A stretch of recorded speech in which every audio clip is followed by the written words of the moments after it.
Hi guys, alam niyo ba kung saan lugar to? Dito to sa barangay Hoyon-Hoyon sa Igaon, Camso, Bicol.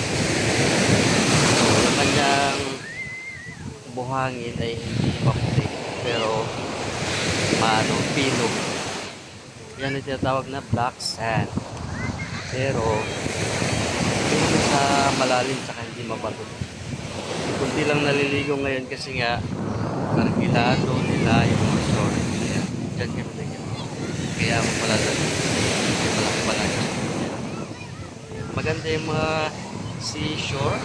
Maganda. Maraming batang naliligo. Tsaka doon sa kabilang resort, maraming naliligo kanina. Doon sa naliligo kasi dito, hindi pwede arkilado. Tsaka mahaba to. Hanggang doon yung resort. Ayan. Hanggang doon. Tsaka, ayan. Doon. Meron siyang isla doon sa dulo. Ayan yung isla. Ay, parang hindi yata isla yun. Hindi naman kasi ako taga dito. Nung hula lang ako. Ayan. Meron pa doon sa dulo. Ito para siyang sa Nasugbu Beach. Ganyan. Ganyan kahaba. Mukha lang siyang madumi.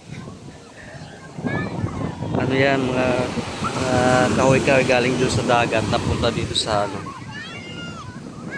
Talagang mukha siyang madumi. Pero pwede naman maligo kasi hindi naman doon madumi. At saka hindi siya Makati.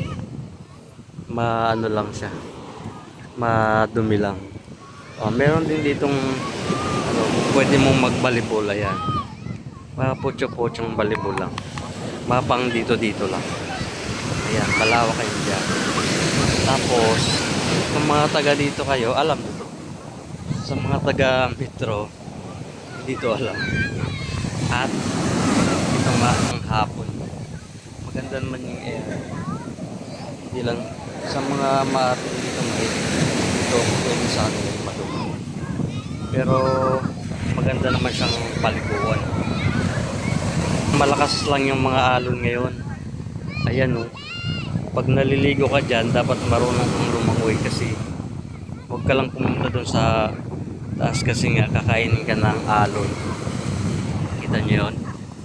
Ayan, pag naalon yan, higupin ka papunta doon. Tsaka yung mga bata, dapat may bantayan.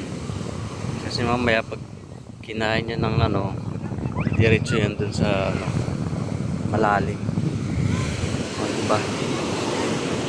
Hindi na nga kami nakaligo eh. Dahil nagpunta kami dito dahil may events lang. Ayan. At magandang hapon pala sa inyong lahat. Ako nga pala si Brighton.